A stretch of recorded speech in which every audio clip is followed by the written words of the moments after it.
All right, folks, we got a very special guest in the building here at In My Feelings.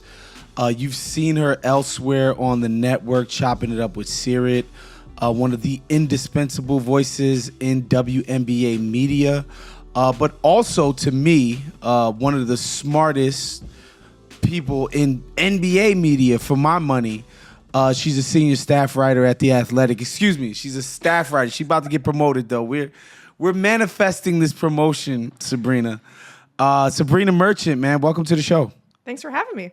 You're a big time Los Angeles Lakers fan. And the Lakers are having quite a moment. I mean, obviously the Luka trade is just... I turn on ESPN.com/NBA. I open up The Athletic. I open up the Ringer.com. We're just pumping out Luka. Like, it just doesn't stop, it seems like. But the Lakers are on the court, I feel like, also having a bit of a moment, coming off of that big win against the Nuggets over the weekend, and then Luka beating his former team, the Mavericks, a couple of nights ago.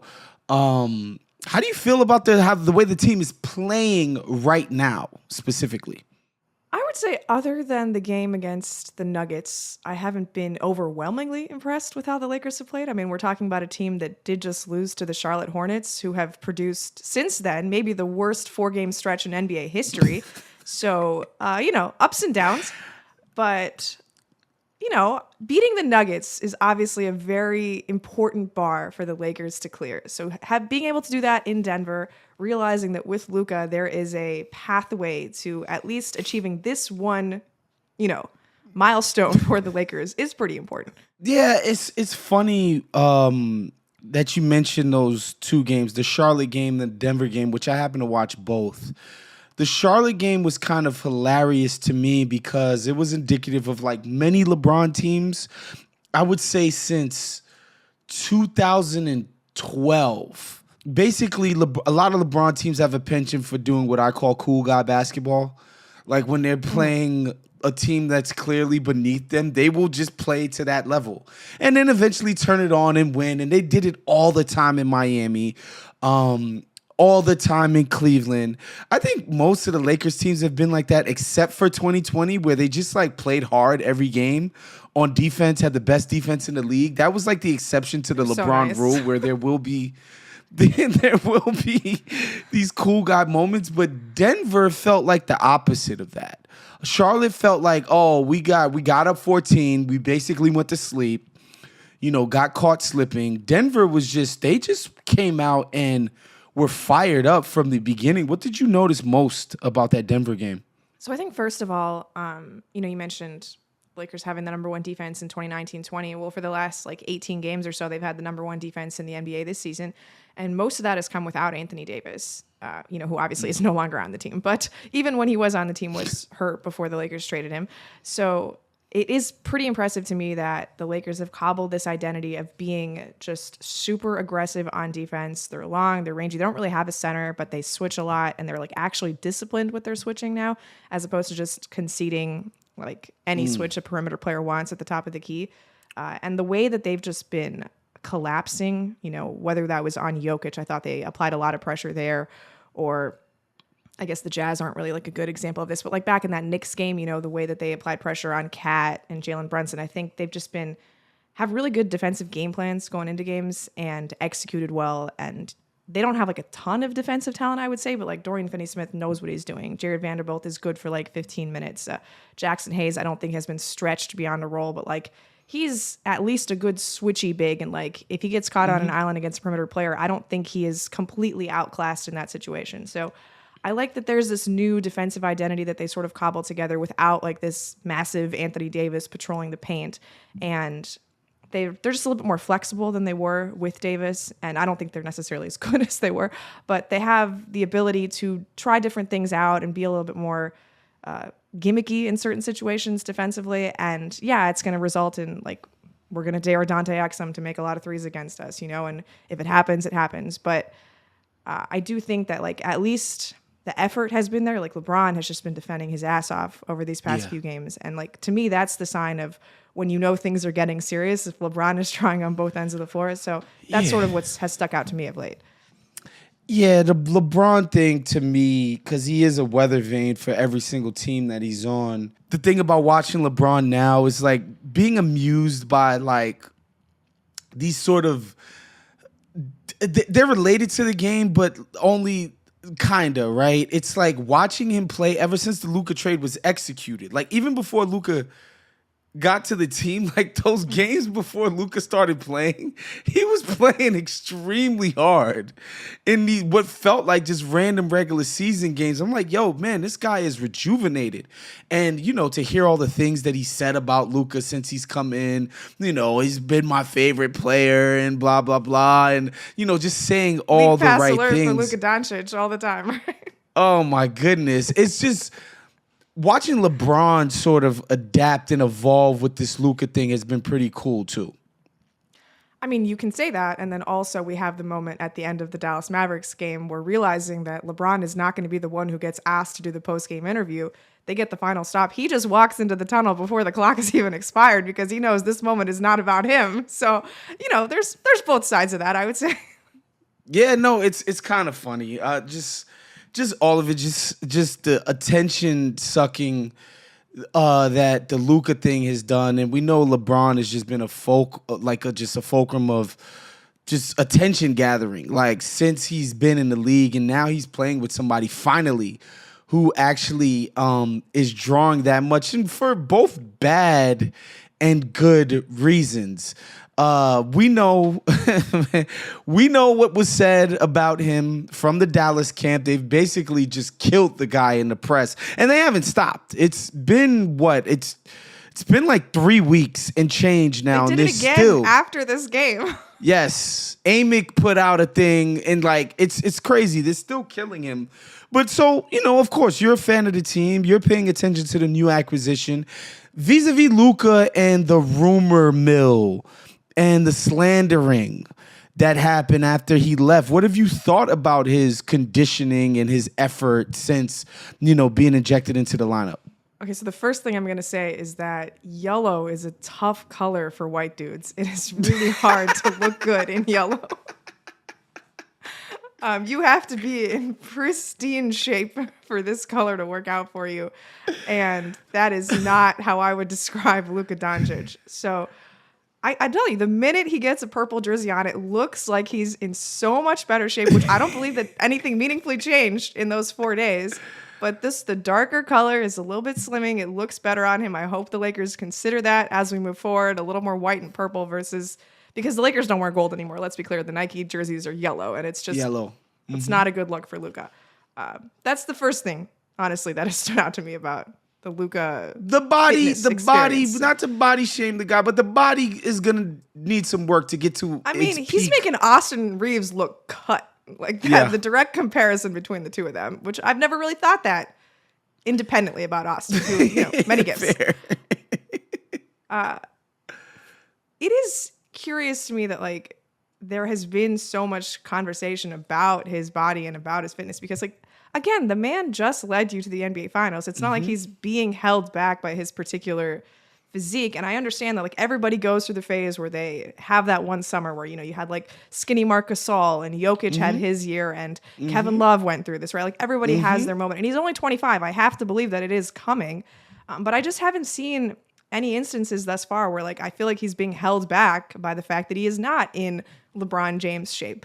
So maybe that's coming, maybe in the playoffs it'll be put on like under further examination. But like I don't look at him and think like, oh, this is a play that he could have made were he like 20 pounds lighter or like able to, get up and down the court a little bit faster. I mean, the stamina is definitely there when he's like yelling indiscriminately, when he's chasing after referees. Like it is all there when he needs it to be.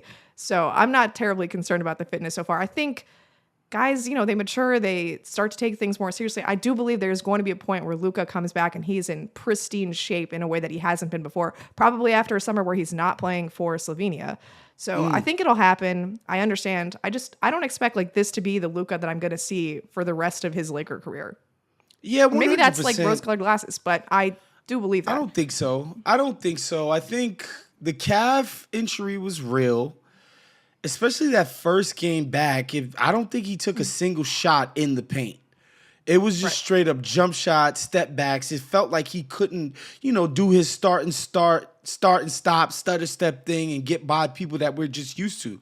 I think a lot of people don't realize this, but like Luka, like on a one-on-one matchup, he's either too big for the guy or he's too shifty. Like he's impossible one-on-one matchup. And in that first game back, it felt like he was an easy one-on-one matchup. He was just taking, contested three-pointers. So I think once his calf starts to feel better and he feels more confident in doing his typical Luka stuff, I think he'll be fine. I'm somebody who I see all sides of it. I was telling Rob today, like I'm annoyed that there would be a lot less backlash to this trade if Dallas got 5 first-round picks, and I think first-round pick worship has gone way too freaking far.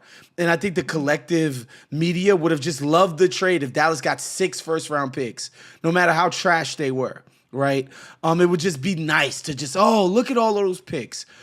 At the same time, I can understand people being like, look, AD is hurt a little bit. And trading a guy because you think he's not going to be able to stay on the floor because of his work habits for a dude who has a track record of not being on the floor is problematic.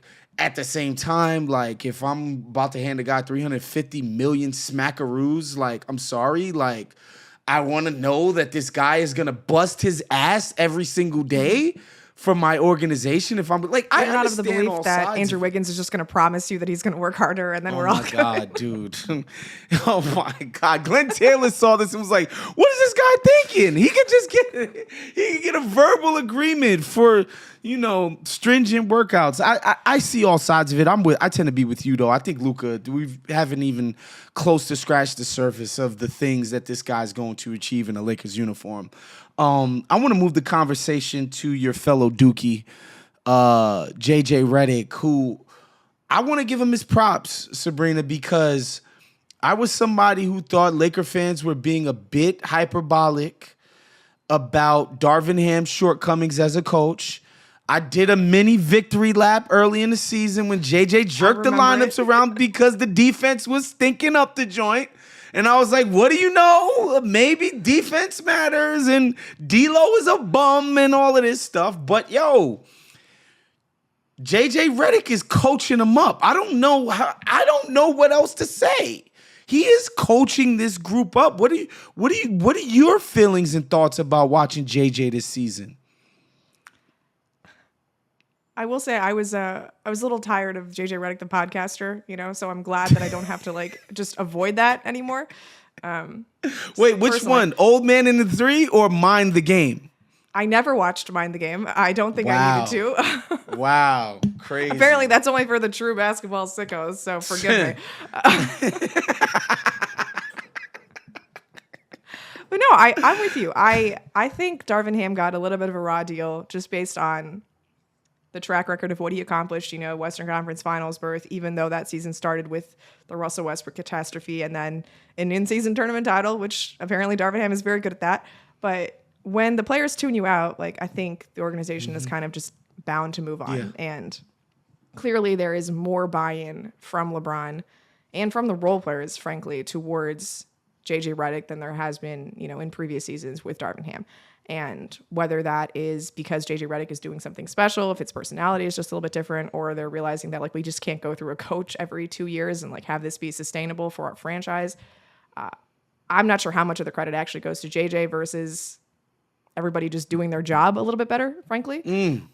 But I will say that it does appear that the Lakers make adjustments when things are not going well. They do come in with a very specific game plans based on the personnel. It is less of a, there's stuff that I can see happening, right? And whether it all works, whether I agree with all of it is a different question. But there's an understanding that we can't go into every game with the same plan because we're just not that talented, right? We can't expect teams to bend to our will because we don't have that ability. And I do think that the way they played Jokic is different than we ever saw in the 9 previous times that the Lakers lost to the Nuggets. And the way that they, I'm trying to remember in my head if they've already played the Celtics once, but there's just an understanding. Oh yeah, they played the Celtics and they absolutely whooped their butts back in LA. Just every individual game appears to have a different flavor of what the Lakers are trying to accomplish. And I think that that's something that wasn't really there last year. And I think JJ's actually trying some shit out, right? And I don't know that it all works. The switching at the start of the season was not ideal, especially when it brought AD all the way away from the basket, but he's adjusting, he's working through the personnel. I mean, at least when he made the defense-related starting lineup change, he benched D'Lo and not Austin, which I think is the right way of going about that. But yeah, I think JJ's working. I mean, we're 60 games into his first season. I really don't know that this is going to be a long-term solution. A lot of it is just incumbent on LeBron James trying hard and playing hard for JJ Redick. And we know that LeBron, like you said, weather vane, he runs hot and cold, and one day he's going to like you, one day he's not. And so let's just hope that he keeps liking him. He's like a cat that way. He reminds me of Mimi, my child, in that way. The JJ thing is funny because, again, I'm not trying to get too hyperbolic up here, but I remember talking to a buddy, and he was like, every time you watch one of the ex-Heat players on these players' podcast things, and they're talking about playing in Miami, is the unifying theme is like they all like had a defined role. Like the coach could communicate, this is what I need you to do. Exactly to a T what I want you to do and why. And JJ, it feels like, is communicating what needs to happen, and guys are receiving the message. Maybe he's a more effective communicator. Not gonna lie, that footage after the Nuggets win where he was like, I can't even get to sleep at night. I'm just envisioning all of the ways we're gonna play this team and beat this team and all of that. I fell for that bullshit. I thought it was great. And I wonder if JJ is just getting a message through just quite effectively in a way that the previous coach and previous few, because, Vogel had won a goddamn championship. People want to denigrate the bubble, whatever. I don't. Vogel won a championship, and everybody said, go fuck off. And, same happened to Darvin Ham. So JJ getting through in this way is pretty exciting. Yeah, I think just being an effective communicator is probably the number one thing we knew about JJ coming into this. Like that had to be his primary strength. And if that's all that it took, then by all means, it seems to be working. Like Gabe Vincent excelled in the Miami situation. He seems to be a lot more effective under the JJ Redick, although he played like 10 games last year. So who's to say that was an injury situation or Darvin Ham? But yeah, I do think that like everybody comes in and they know what they're supposed to be doing, even if I'm not going to say that the Lakers are like talented enough to match up with every team in the NBA, but at least like other than Dalton Connect, who does not seem to realize how to play defense, everybody knows what they're supposed to do on the court when they step out. And like even guys like Jordan Goodwin, who's just like been this unheralded two-way guy, like he comes in and he knows exactly like how he's supposed to move the ball and react on defense. And I don't know, I'm hesitant to like buy all the way in on JJ Redick. One, because I don't trust that Rob Pelinka is going to keep him around for very long. But two, like it's soon, like it's great that the Lakers are winning some games, but like the point differential is still pretty blah, right? Like there's a lot of these games that could have gone other ways. Mm-hmm. And really it only matters if you're a Lakers coach, if you do things well in April, May, and June. So we're not there yet. So speaking of matchups, I want to get you out of here with this because I'm reading my guy Jovan Buha in The Athletic today. Said that you got to take the Lakers serious as a title contender. I got a kick out of that. Everybody's getting excited. Obviously, Laker fans online, I mean, you know this better than anybody. It doesn't take much to get these guys and gals riled up. How do you feel about the Lakers ceiling this season? Do you see them as an OKC threat? Do you see them as, gonna kick the Rockets' ass if they end up with that matchup? Do you see them as, Memphis, no problem, whoop them too? Like, where are you seeing the ceiling for what could happen for this group this year? It's interesting. So many of these matchups, I liked the Lakers in them because they had Anthony Davis, right? Like against Memphis, Anthony Davis was a monster. Against Golden State, you can defend Steph Curry because you have Anthony Davis who can come out and cover those, assignments on the perimeter. And so on one hand, I think the Lakers ceiling is higher because I think their offense just can reach levels that were impossible with the previous iteration of this roster. But I also just wonder, like, how in the world are we supposed to stop these teams? And like, it's one thing in a regular season game when you can design a game plan and you're going to limit Jokic to 7 field goal attempts. He is going to figure that out the next game, right? Yes. Like, it's not a sustainable strategy. Also, part of the strategy was just leave guys completely, utterly butt naked, wide open. Right. Which I think is fair if it's a guy like Christian Braun or, somebody who's not going to shoot. Aaron Gordon, who's shooting it more confidently this year, actually made his threes that game. But in the playoffs, high-stakes situation, high leverage, guys get shakier in those moments, for sure. That's the whole theory behind why people don't trust the Oklahoma City Thunder, right? It's Yes. because everybody other than Shea you don't trust to take an open jump shot. So I do think that, like, it's going to be so hard to stop the Lakers that it's going to give them an opportunity to, make some noise in the playoffs. But I really, really am concerned about the defense, which is a weird thing to say for a team that is the number one defense over the last 18 or so games of the regular season. But, like, Oklahoma City, I think the Lakers' main advantage in that lineup or that matchup was that they are more physical than OKC, and they could really own the paint. And, like, Jackson Hayes doing that. So I think I like the Nuggets matchup more for the Lakers now because they have Luka, and they couldn't score against Denver realistically. Yep, so true. And now I think I like the OKC matchup a little bit less, but I'm still not like, I should be way more frightened of OKC considering how good they've been during the regular season. I'm just not there yet, but we'll get there, I'm sure. I love it. I love the tradition of us old crusty media members just hating on the Thunder. I'm sorry. These kids got to show me. I'm not just going to be like, oh, the Thunder are going to kill people. I don't believe that. I don't necessarily believe that. I kind of feel like I'm going to look back on the Thunder the same way as we do like the 2014-15 Warriors when the first year they won the title when nobody believed in them. Like, we really should have believed in them. So I don't want to like get ahead of it, but we're there. Memphis, I'm not terribly concerned about, just the volatility of their lineup with the injuries, and I just don't think they have like any one. They have a maturity problem for sure. Yeah. Houston, the athleticism is a little bit less of a concern with the way the Lakers are constructed now, and I think they just put Amen Thompson on Luka Doncic. I don't think that's going to work in the playoffs. Like, I got to be honest. It's nice for now, but I don't think that's going to be an issue going forward.